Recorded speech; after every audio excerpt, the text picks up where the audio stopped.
too late. Only anyway. So last times discussing the coupling from source to fiber coupling. If you have a source and if you have a fiber, then how can you estimate how much power will be coupled from source into the fiber numerically through calculations that we have seen it, isn't it? Practically also we'll see how this coupling can be maximized. So what we have seen it earlier, we have considered a particular source range of fiber. Then first we have seen elementary source, a thin portion of the source, thin segment of the source. Then we have considered by integrating the total power coupled into the fiber. Right, that is P that we have seen pi square R square B0 and numerical aperture square in step index fiber. Right. Keep in mind this step index fiber. Here numerical aperture is taken out from the integration. That is because it is not a function of R. Right. NR, it is not a function of R in step index fiber. And also another point you must keep in mind, these integrations, this RS, these integrations, the factor.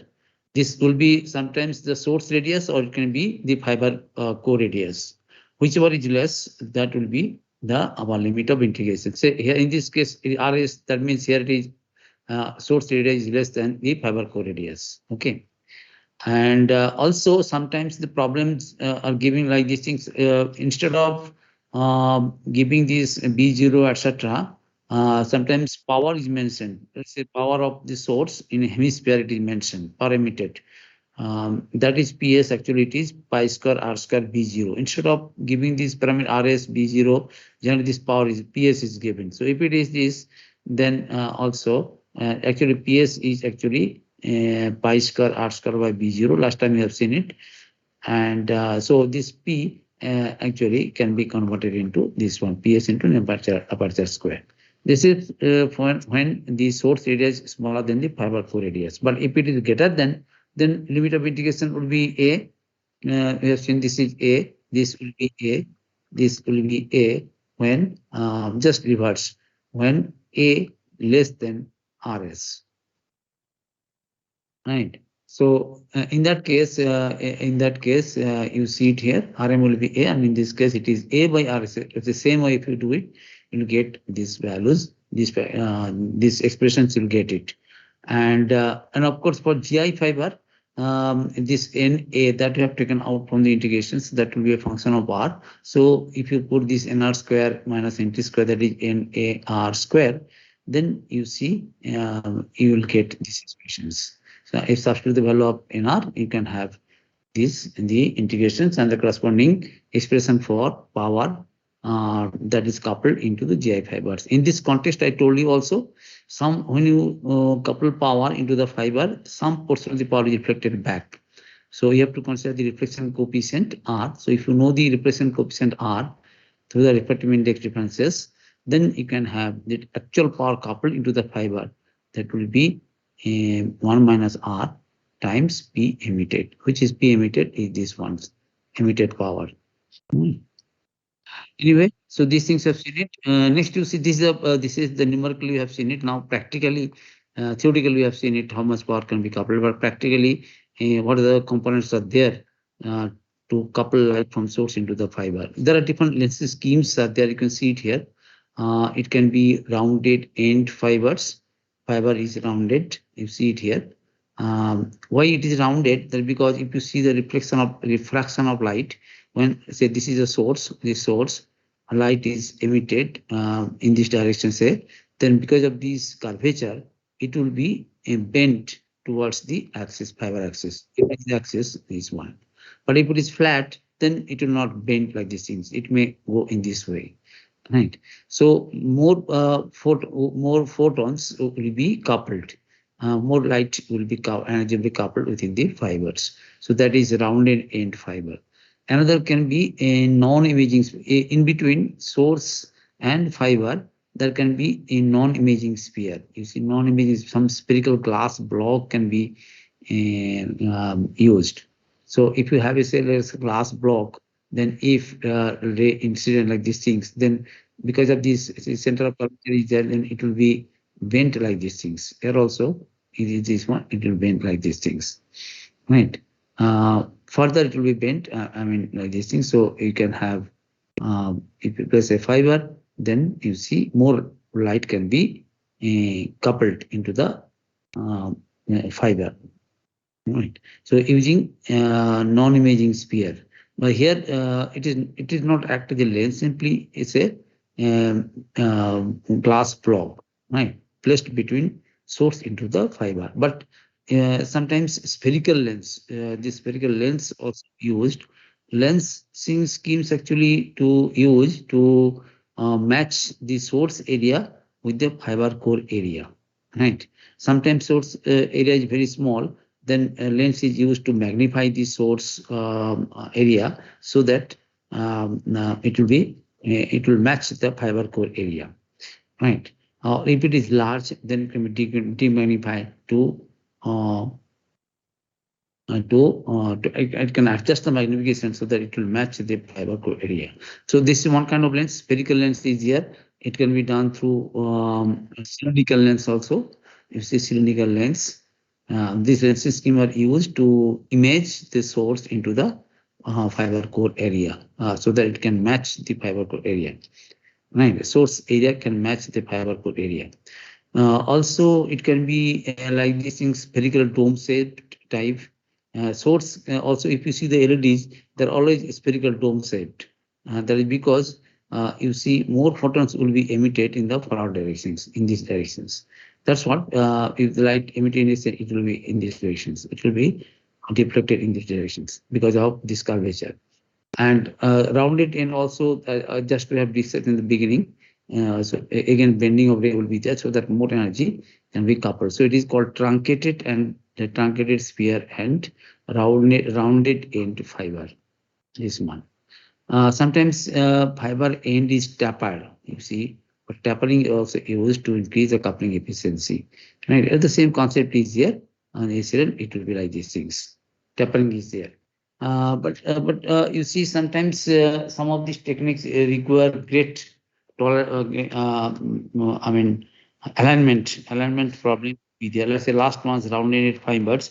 If it is misaligned, then you see less light will be coupled. So if you use the tapered end fiber, then you see a lateral offset will be the critical ones, right? Just a minute. Tolerance will increase also in such cases. Right? The times this alignment should be done with great precision because you see coupling efficiency.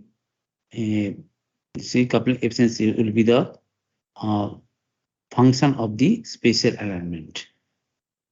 Coupling efficiency will be this function because you see if it is slightly displaced, then you see less light will be coupled. So proper alignment should be there. Similarly, for other cases also, alignment problems would be there for to increasing the coupling efficiency. So these are the different lenses schemes to increase the coupling energy to the light energy that will be coupled in the fibers. Next you see sometimes it is required to connect two fibers together, right? Source to fiber, we have seen this source to fiber coupling efficiency. So fiber to fiber coupling efficiency is also there because here sometimes to increase the distance we have to use connectors or splices. In fact, when you join two fiber together, then you have to use either connectors or splices. Connectors or splices. Connectors or splices. Both are connecting device to use to connect two fibers together, but connectors are used to join two fiber permanently, whereas splices are used to no, I am saying the reverse. Connectors are demountable device. These are demountable device. You can connect it, disconnect it as per your requirement. But the splices are used for permanent connections. For permanent connections. We'll see how splicing can be done. So it is used for permanent connections, but connectors are there. It's a demountable device. You can connect it or disconnect it as per your requirement, right? But while doing these things, you have to keep in mind there can be several losses. What are the losses? There can be extrinsic loss or can be intrinsic loss. These two kinds of losses would be there while joining two fibers together. What are the factors that will contribute to the extrinsic loss? You see there the factors: lateral offset, longitudinal offset, angular offset. Lateral offset, you see when axes are shifted laterally, right? This is one fiber axis and another fiber axis. You can see in the diagram, axis shifted laterally, right? In longitudinal offset, you see there will be a gap between the two fibers, right? Here in lateral offset, you can see it here. If shifting is too much, then there will be no light coupled, right? So it is more vital than this longitudinal offset. So suppose the distance increases, still some light can be coupled, but in lateral offset, if it increases a certain limit after certain shifting, there will be no light at all into the fibers. Another offset can be the angular offset. Here you see this is the one fiber. This is the emitting fiber, and this is the receiving fiber. So you see it here. Some angular offset. It may be some angle can be there, right? So we have to take care of these things. If the angle is too much, then there'll be very little light will be coupled. Right. These two, I mean, this is more critical if you just compare these three, or rather one more easier fiber inequality. Sometimes loss also would be there at the inequality, right? So proper policing should be there. Otherwise, there will be scattering. Other things will be there. So fiber inequality also there. So if you compare all these four, the lateral offset is the more vitals because you see here axes are shifted laterally. So after certain shiftings, there will be no light at all. For other cases, still you can have some light. This is the extrinsic loss factors. These are the extrinsic loss factors. Intrinsic losses are there also there when you join two fibers together. There can be fiber diameter variations, or there can be someone you join two fibers, there can be alpha mismatch or delta mismatch, right? So these things also might happen in case of joining two fibers together, right? Here a fiber diameter variation will be criticals among these intrinsic losses,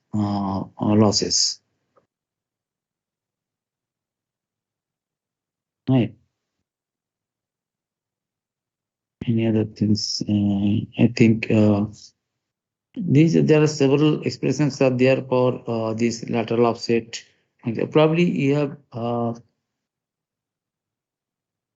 okay, here it is. See, it is mentioned here extrinsic loss factors. Okay, intrinsic loss factors. Okay, yeah, the same things it is mentioned here. Alpha means index profile mismatch. Delta means fractional index difference. Right. So they are the intrinsic loss factors. They are the extrinsic loss factors that I mentioned. Right. In this case, diameter variations will be criticals, right, compared to the other factors. In extrinsic case, in case of extrinsic case, lateral offset is more critical than the other ones. Well, in these connections, okay, sometimes to avoid these losses, generally, a stable model field distribution is maintained in the fiber. How it be done? Using some mode scrambler. You can see it here, mode scrambler. Some mode scrambler is here. Mode scrambler. If you say even normal straight fibers, you see the light will be distributed throughout that you have seen it throughout the core, right? But if Morse camera is there, that means if you use say pressure on some device that will give pressure from both sides, then you see because certain amount of bending will be there. This bending, there will be stable modal field distribution. Means say it will not be distributed throughout the core, rather within a certain regions of the core, right? When higher modes will be reflected out. So that will provide more stable modal field distributions, right? So the loss will be less in that case if you maintain the stable modal field distributions within the fiber. So these are things are there, and in these connections, fiber to fiber coupling efficiency is defined. It is M common by ME. Source to fiber coupling efficiency last time we have seen it. And initially, that is, we have seen it is eta C, source to fiber coupling is the power injected into the fiber by the power emitted by the source, right? PS upon PF, power injected into the fiber, and this is the emitted power. So, right. In this case, fiber to fiber coupling efficiency, it is M common by ME. M common is the common mode volume, and ME is the number of modes in the emitting fibers. Between the two fibers, there will be common mode volume will be there. So that will be in the numerator, and the denominator will be number of modes in the emitting fiber. And the coupling loss, it is expressed, it is LF, that is minus 10 log eta F, this ones, right? So that will take into account the coupling loss between the two fibers. Next, you see the splices. How it will join two fibers permanently. I told you two connecting devices are there. One is connectors, another is splices. Both are connecting devices, but one is used for permanent connections, another is for temporary connections. You can connect or disconnect as per the requirement. And first you consider the splices. You see, there are different splice techniques are there. Splicing techniques are there. One is you see fusion splicings, and there is V-groove splicings, and there is elastic tube splicings.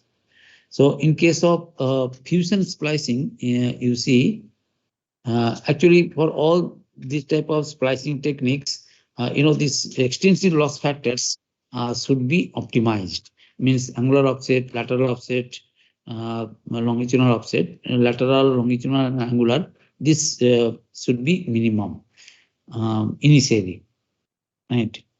Next, there can be after adjusting this one, you see, after minimizing these offsets, next electric arc or laser pulses are used to melt the fiber ends, and automatically they will be joined together when it melts. Just a minute. The fiber ends melted, and they will be bonded together, right? So that is the property of the glass. When it's melted and just keep in contact, then they will be joined together, right? So using this electric arc or laser pulse, right? But initially, there should be optimization of this minimum of lateral offset, angular offset, and longitudinal offset. Nowadays, splice machines are there, splice machines. There you can see it automatically. If you just place the fibers in a groove, they after the end preparations, ends should be prepared carefully through polishing. Then you see, if we just place together, then automatically it will be adjusted, and with the minimum splice loss, right? I mean, with the minimum offset parameters, right? Next, electric charge, electric arc or laser pulse is used, and in that case, this fusion splice will provide the very low splice loss, generally it is there are 0.06 dB. It's an ideal system, some loss always would be there. So 0.06 dB loss will be in case of fusion splicing. It's a very low loss splicing technique. Of course, here some care should be taken. Because there can be surface damage due to handling, or can be surface defect during heating, and so this may result weak splice. So these things are to be taken care, right, in fusion splicings. Also, is ground silicon, plastic, ceramic, and metals substrate. Just a minute. This is for V groove splicings. You see, these are for V groove splicings. And so here you see simply two fibers are held together, right? Some mount. I mean, it will produce a butt joint. Then it is heated. In this case, some external member is used. You see a V groove set. V groove shape. This V-shaped groove is used, right? And next, and they are bonded together with some adhesive. Here it is, you can say it is mechanical splicing. I mean, here there is no electric arc or laser pulse, right? Just they are bonded together with some adhesive, or there can be yes, adhesive will be there, right? And V groove can be made either using silicon or plastic or ceramic or metal substrates, right? In this case, splice loss depends on the fiber size and the position of the core related to the center of the fibers, right? That is called the eccentricity. So in V groove splicing, this is the V groove splicing. This is the fusion splicings. Another is the elastic tube splicing. In this case, you see,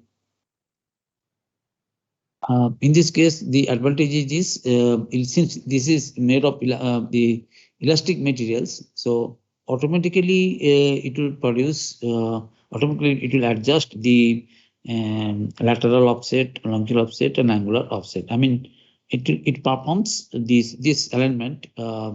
This setup performs the lateral offset, right, lateral offset, longitudinal offset, and angular offset alignment, right.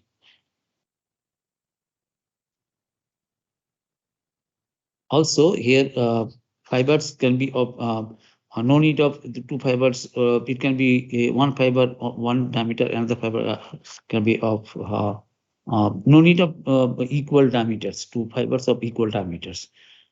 One may be more, other can be less, like these things. So that is not possible for other cases, right?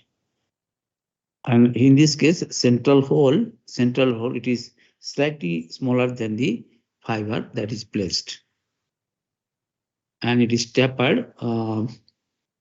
It is tapered. Actually, it is not. It is tapered in this way. Tapered, slightly tapered. Right.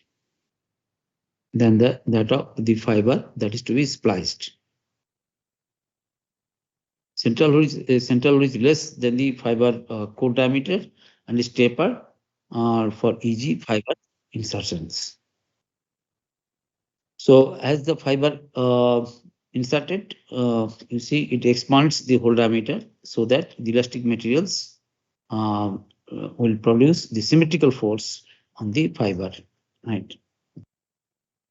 So it will produce accurate and automatic alignment of the axis of the two fibers that are to be jointed together. And that are to be joined together.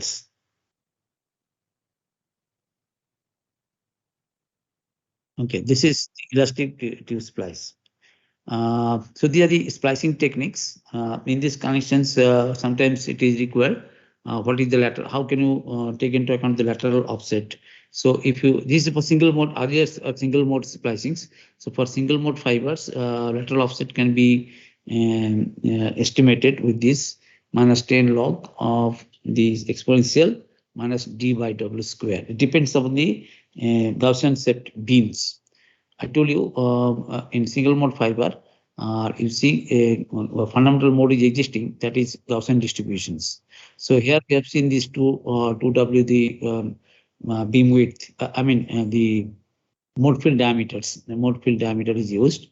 So that is W, the mode field, 2W is the mode field diameter, 2W0 mode field diameters. Here the W is here this W represents the mode field radius.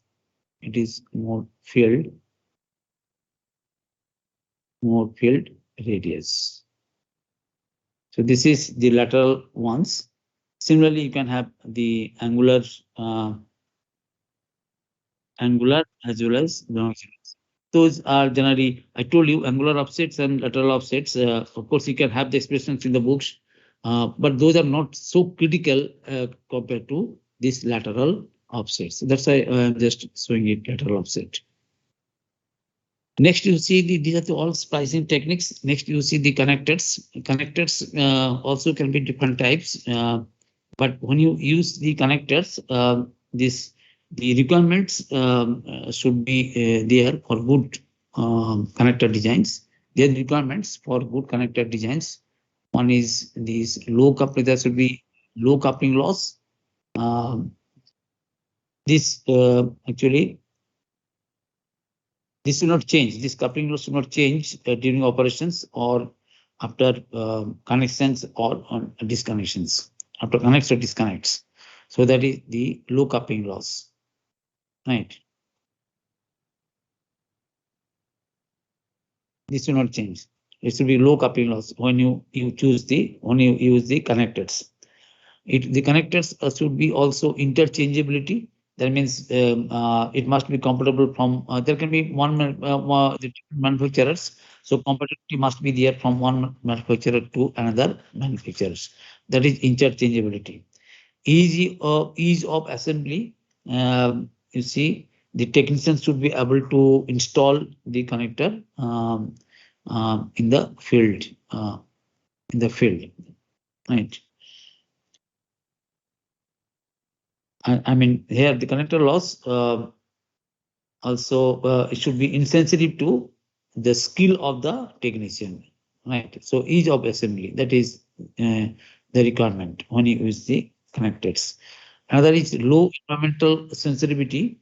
I say sometimes temperature, etc. Those might affect, but the connector should be such that the kind of temperature, dust, or moisture, this should have a small effect on the connector loss variations, right? This is another requirement. Another one is this: it should be of low cost and should be reliable, um, right? Cost must not be a major factor in this case. And ease of connections. One should be able to connect or disconnect disconnect it by his own hands. Right. So these are the requirements while considering the uh, connector design. So these are the requirements for connector designs: low coupling losses, interchangeability, ease of assembly, low environmental sensitivity, low cost, reliables, and ease of connections. What are the different types? You see, it can be two types generally: butt joint types, where external member is used. It can be, or sometimes it can be expanded beam connectors. In butt joint types, you see very similar to this splicing technique. Here, on external members are there, like it can be a straight sleeve, like these things, one straight sleeve, or it can be a tapered sleeve. You see, it is tapered. So this tapered sleeve, this is straight sleeve.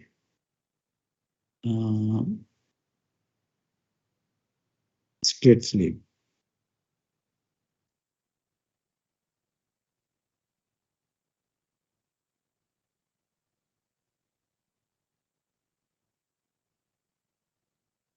Straight sleeve or can be tapered sleeve. You see it here. In case of straight sleeve, you see in the first case, you see the length of the sleeve is this length of the sleeve, right? This length, alignment sleeve, this length of the sleeve, and the guide ring, this guide ring determine the NP percent of the fibers, right?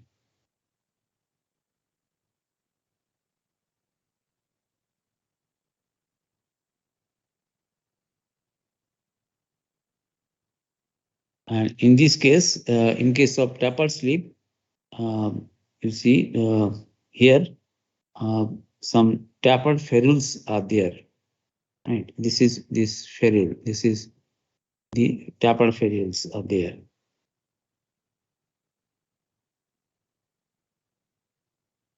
Ferrules are there, and this is tapered ferrules, right? So this what may be the case, straight sleeve or tapered sleeve, external members are there, right? Just like V group splice. There can be another type of connectors there. You see, and in this one expanded beam type connectors. Here, in this case, some lensing system is used. So this is the transmitting fiber. Suppose these two fibers are to be connected, then there will be the lensing system will be there. One beam is one lens is used to collimate the beams, and other lens is used to condense the beams. So, so expanded beams means here. So fiber here it is very narrow beam is there, but now it is expanded beams, right? Again it is condensed and it is coupled into the next fibers. The advantage of these things here, you can have more channels you can be created in this case. In between, if there is a beam splitter, you can see it here. You see a portion of the light can be reflected in these directions. So again, if you use a lens, then you can have another fiber that can be connected.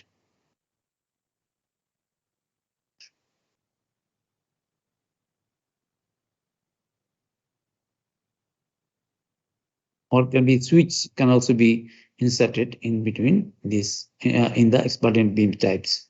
So these are the advantages of the expanded beam connections. So what we have seen it, the connectors and splices. Splices are the permanent used for permanent connections. Connectors are used for these temporary connections. I mean, you can connect or disconnect as per the requirement. Right. Splicing techniques can be fusion splice, V groove splice, elastic tube splice. Right. That is splicing techniques, and in case of expanded, in case of connectors, there can be two types. It can be butt joint types or can be expanded types. Expanded beam types, advantage is this: you can have, if you can put beam splitter or switches in between the two fibers. Right. That is the advantage of these expanded beam type connectors.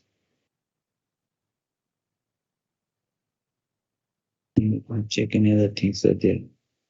I think this completes this source to fiber coupling. The big expressions are there for these in this word. Those are in material coupling loss, etc. Those are not required. I think these are sufficient for this, for your quiz point of view or midsem point of view. So next we'll see in the photo detectors. But if you have any questions regarding this source to fiber coupling efficiency and the connecting components. Any questions? किसी का कोई question है तो पूछो. No, sir. कोई question है? No, sir. It's clear. Okay. Next, you see the photodetectors.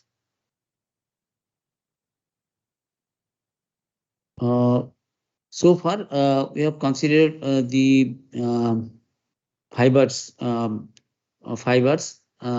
Next, we have considered the sources.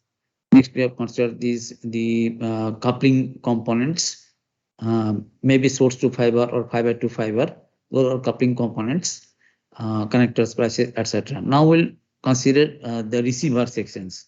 The first component of the receiver is the photodetectors, because within the fibers, you see, we have discussed so many times, the signal that is propagating, it is the light energy, right? It's not the electrical energy. So you need in the receiver, at the receiver sections, you need to convert this optical to electrical, just like opposite of the source side. In source side, you have seen this electrical to optical. So in the receiver side, you need optical to electricals, right? And for that, the first component is required, that is the photo detectors, right? So the function of the detector is to convert light into the electrical energy, right?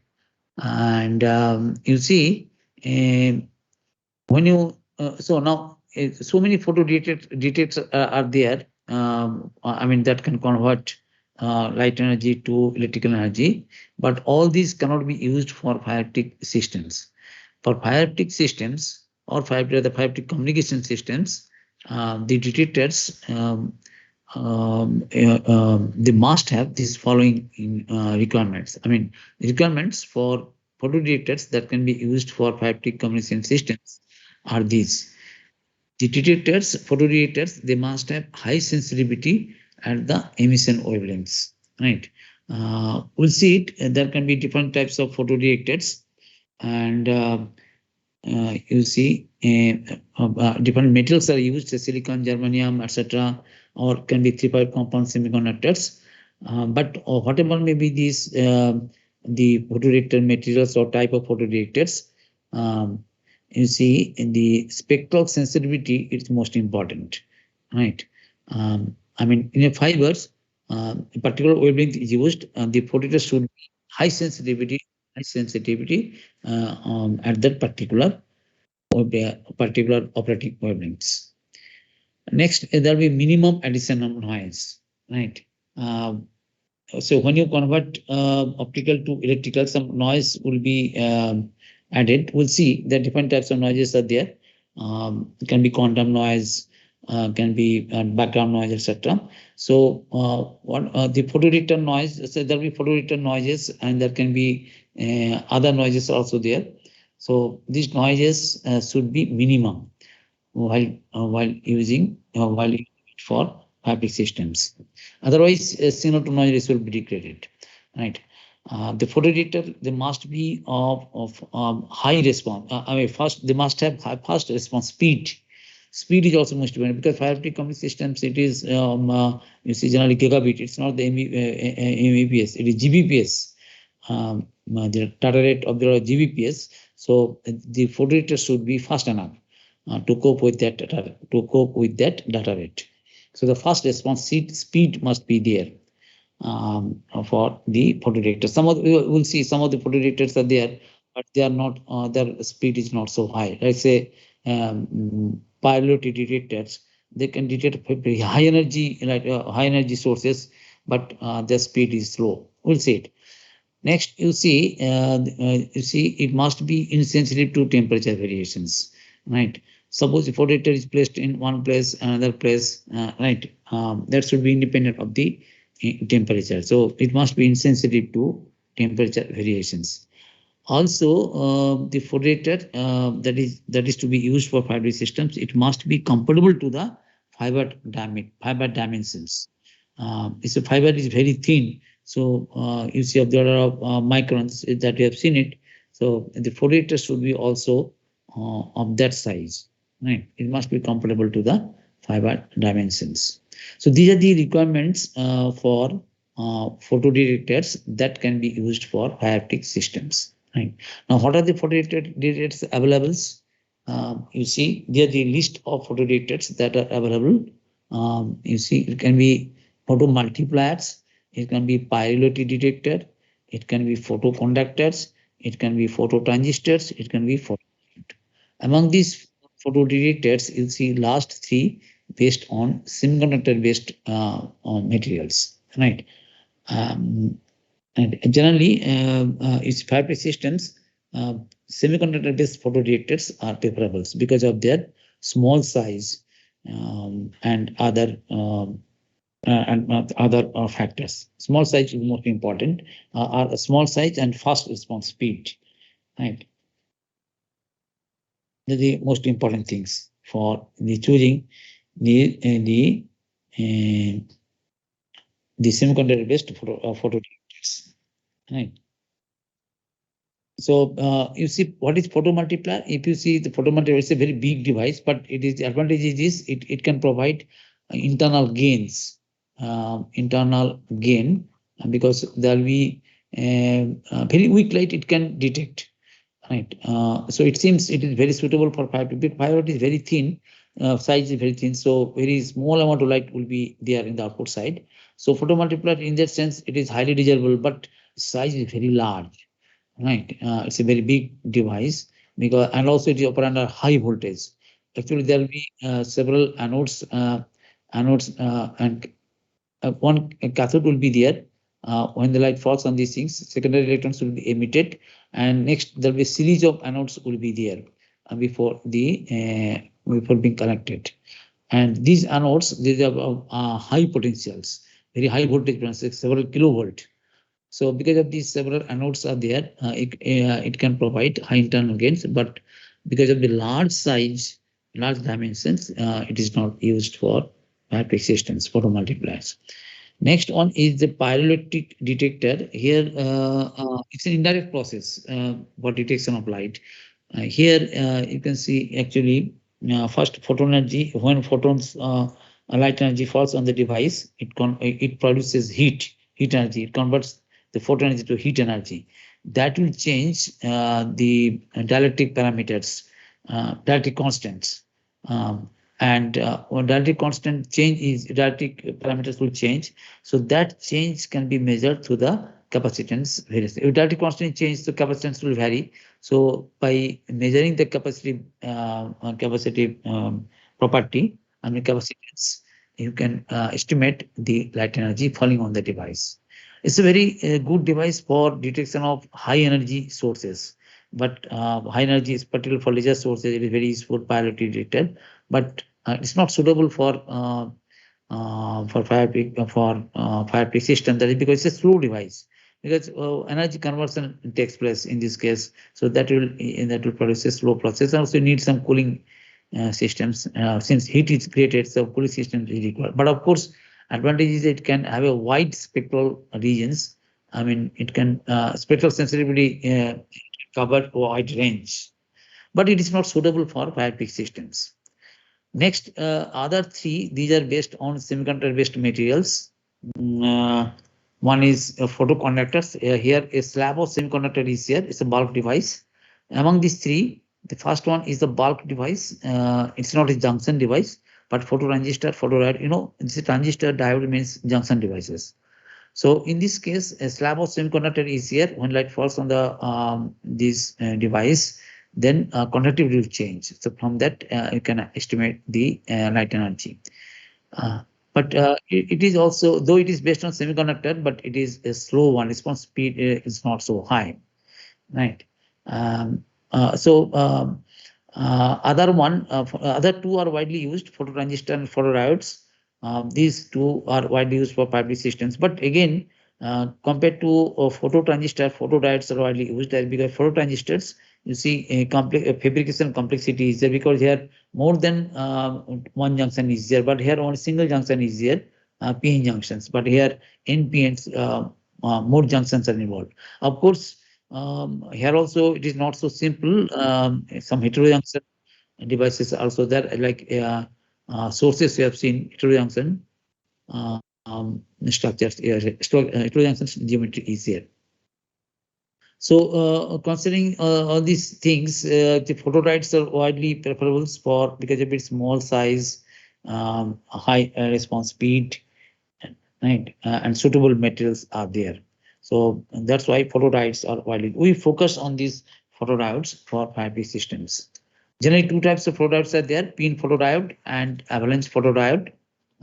This pin photodiode actually it is preferable when light energy is sufficient light energy is available in case in the output end of the fiber. But if the distance is very large or say single mode fiber is used, then light energy will be very small. So whenever light energy is very small, that times avalanche photodiode is used because here because of the avalanche process is involved, multiplication is involved. So Kerr multiplication is involved. So here very weak signal can be detected, but cost will be very high. So though it is useful for very weak signal, but the cost is very high. Whether it is where it can detect high energy, I mean moderate light energy, it can detect, but cost is less. So depending upon your requirement, you can either choose pin photodiode or avalanche photodiode. Okay. Next time we'll see the details of all these things. So any questions from your side? Harshvardhan or any others? Any questions? No, sir. Clearly understood, sir. One thing is this, since some class will be missing, maybe because of Holi. So next Friday also I'll take that class 10 to 11 extra class. Right. Next Friday, I'm coming Friday. Okay. Because you see, in the March also we have to, maybe we have to take one more quiz. We have to quiz 3 also should be. So we have to cover it quickly so that we can take one more quiz. Maybe within a span of 2 weeks. So Friday 10 to 11 will be extra class will be there. Okay, Harshvardhan? Or Yes, sir. Friday 10 to 11. Okay, and Friday, as you have mentioned, 5:45. 5:45 Yes, to sir. 5:45 to 6:15. Okay, in this period, your quiz will be there. Okay. Yes. If some changes are there because of Soumya, I mean, second section, I'll inform you through WhatsApp. Okay. Yes, sir. But it is fixed so far as per your suggestion. Friday means it is which day, which date it is? Friday Sir, it is it is 4th, sir. 4th March, no? It is Yes. 4th March. 4th March. Okay. Friday, 4th March. Okay. Okay then. Okay then. We'll meet on Friday 10 to 11 and next 12 to 1.